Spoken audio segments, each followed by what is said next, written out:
Сәлеметсіздер ме, оқушылар? Оқулықтың 126 бетін ашамыз. Жаңа тақырып: түзудің теңдеуі. Дәптерге жазып алыңыздар.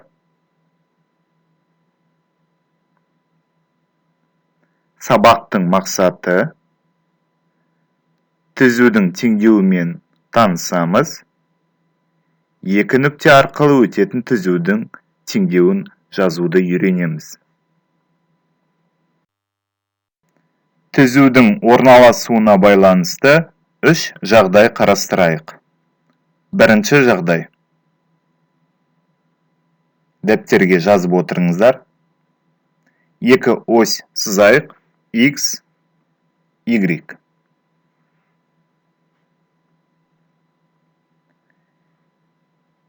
Y оси бойынан -3 нүктесін таңдайық. Осы 3 нүктесі арқылы Y осіне перпендикуляр түзу сызамыз.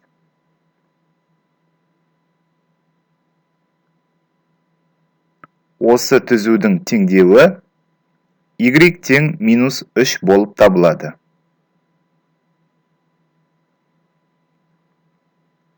Керісінше, Y тең 2 теңдеуі берілсін.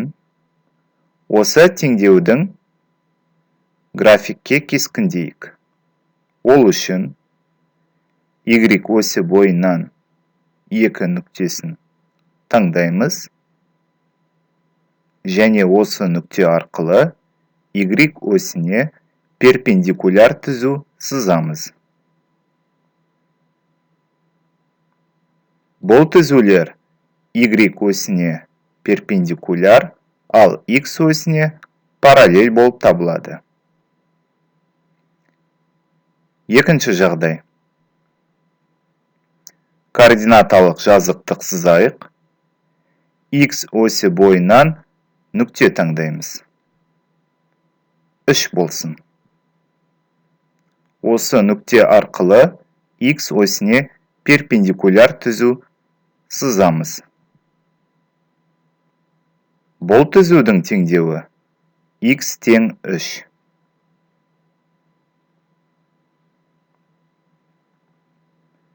Керісінше, түзудің теңдеуі X тең -2 берілді. Осы түзуді координаталық жазықтыққа сызайық. Ол үшін X оси бойынан -2 нүктесін таңдаймыз. Және осы нүкте арқылы X осіне перпендикуляр түзу сызылады. Бұл түзу X тең -2 болып табылады. Екінші жағдайда түзулер X осіне перпендикуляр, ал Y осіне параллель.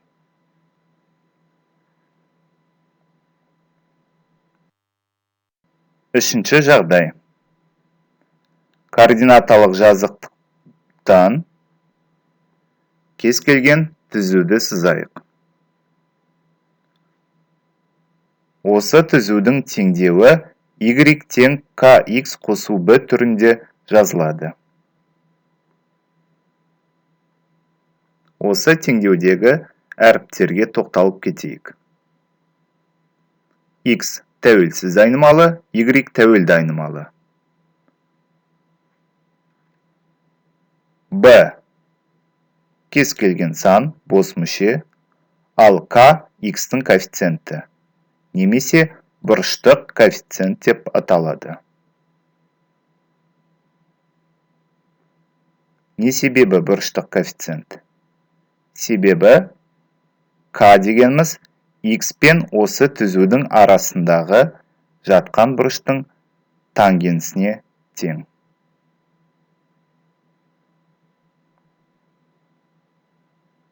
Y тең KX қосу B түзудің теңдеуін есте сақтаймыз. Үшінші жағдайға байланысты мысал келтірейік.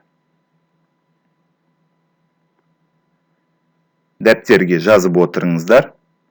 А1 нүктесі минус 1-де 3, А2 1-де минус 1 нүктелер арқылы өтетін түзудің теңдеуін табыңдар. Ол үшін алдымен сызбасын сызайық. Координаталық жазықтық, x абсциссы осі, y ординаты осі. А1 нүктесін белгілейік. Оның координатасы минус 1, ординатасы 3.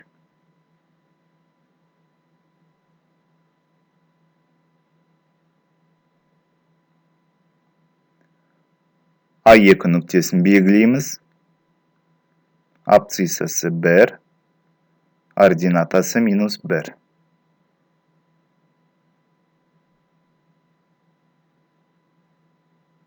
Осы екі нүкте арқылы түзуді өткіземіз. Бұл түзудің теңдеуін табайық. Ол үшін екі нүкте арқылы өтетін түзудің теңдеуін табатын формуласын жазайық. X азайту x1 бөлінген x2 азайту x1 тең болады. Y азайту y1 бөлінген y2 азайту y1. X пен y айнымалы, ал x1, x2, y1, y2 осы нүктелердің координаталары болып табылады. Біздің есебімізде А1 минус 1-де 3, яғни оның минус 1 нүктесі абсциссасы болып табылады, x1 дейік, ал y1 3-ке тең. А2 нүктесі 1-де минус 1, оның x1-і, x2-сі 1-ге тең, ал y2-сі минус 1-ге тең болады. Осы сандарды түзудегі әріптердің орнына қойып шығамыз.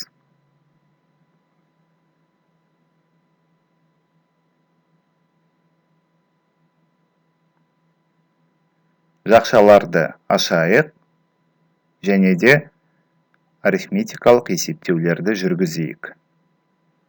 Алымы x қосу 1, бөлімі 1 қосу 1, 2, екінші бөлшек y азайту 3, минус 1 минус 3, минус 4-ке тең.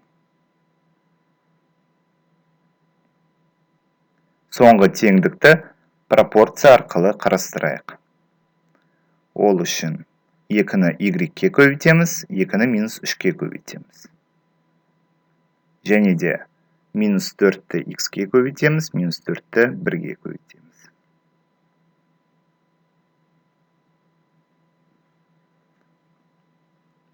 Бұл теңдеуден y-ті өрнектейміз. Сондықтан да минус 6-ны теңдіктің оң жағына плюс 6 боп көшіреміз.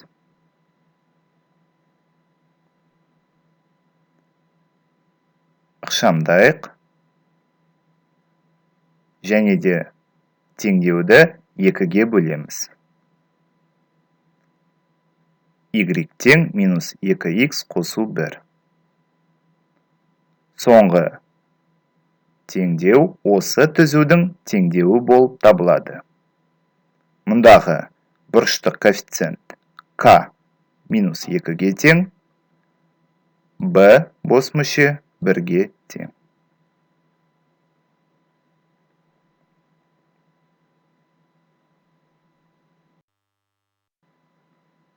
Мысалдарға сүйеніп, өздік жұмысын орындайық.